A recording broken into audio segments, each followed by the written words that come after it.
26 wheels. It could probably hold up to about 75 people if we wanted to put them in it. Later on today, we're going to land a helicopter on it. It has a putting green. It has a pool. This was the original record holder for the longest car/limousine in the world. The original design was by Jay Allberg out of Burbank, California in the 80s.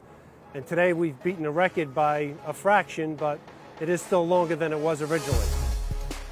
When I found the car, it was in very poor condition. I'd say on a scale of 1 to 10, it was -1. I found the car in New Jersey. It was rotting behind a warehouse, and I put a bid on it and I won it. It was completely rusted through to the ground, basically a piece of junk. I had the car in New York for 8 years. I had it shipped down here to Florida. Mike actually had it shipped down, Mike Deza. Mike's vision was to restore it. On the way down, the hood blew off the car on 95.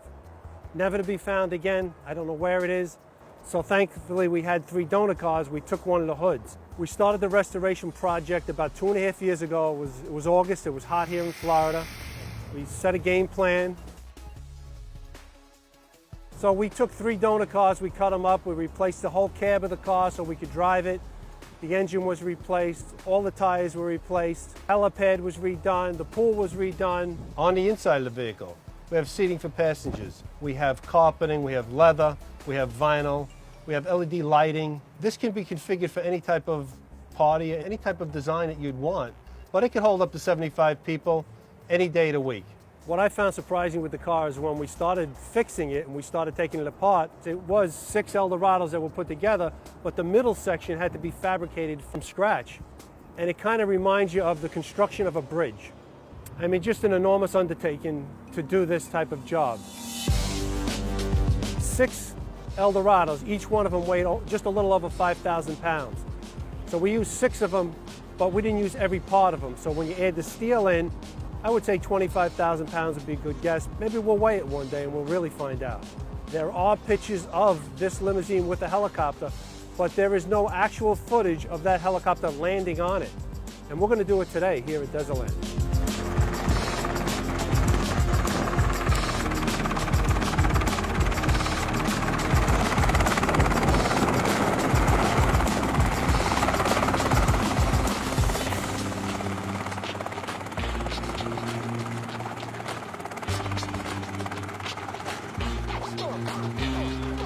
The main difficulty in driving this car is finding straight roads. For it to turn, you need a real wide radius because of the length of it. Similar to what the president does. He has to map out his route to where he's going.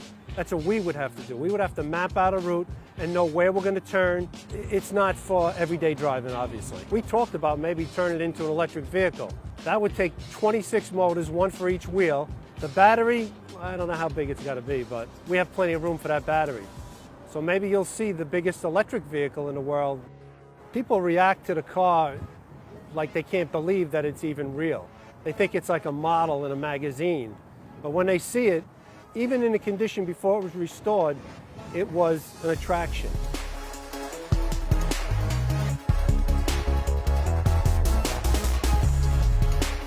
The vehicle is 30.538 meters long, which is 100 feet and 1.5 inches long for everybody that doesn't use meters. Congratulations.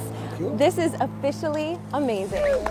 You know, you kind of see something that's almost impossible to do, and it's a challenge. And you say, I could do it. People say you're crazy, but we did it, and here it is. And eventually, we're going to extend it. I don't know how long we're going to make it, but I guess as long as we can. Sky's the limit. Well, the road's the limit.